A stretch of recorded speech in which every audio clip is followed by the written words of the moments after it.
Alright guys, sa mapagpalang araw sa inyong lahat. Ito ang Ignition Rally sa Mandaue. Bumalik ang droga, sabi ni ex-President Duterte na ilang krimen na sa bansa.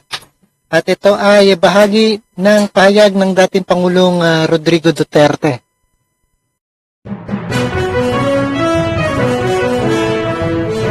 Alright guys, sa mapagpalang araw, bahagi ng pahayag ng dating Pangulong Rodrigo Duterte sa Cebu ng People Indignation Rally sa Mandaue City noong Sabado. Ito ay February 22, no? Ginit niya na bumalik na ang droga. Gawin din ang ilang krimen sa ibang ilang bansa sa bansa ng gaya ng Davao, Cebu at Maynila. O yan, totoo naman, no?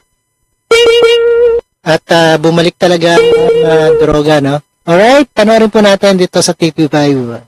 Alright, let's get it on. Nabod ang droga. Sa Davao, Cebu, Manila. Ayan, bumalik na, no? Sabi niya, sa gaya ng Davao, Cebu at Maynila.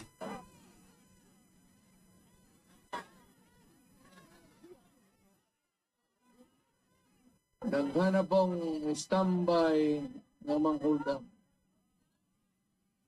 Uban, manunggap. Wala yun, hinayon. Hindi nila kontrolado. Hadlock pang God. Hadlock sila sa human rights. Sabagay ako, may kaso ginawa ko. Magbalik ko, bantay nyo.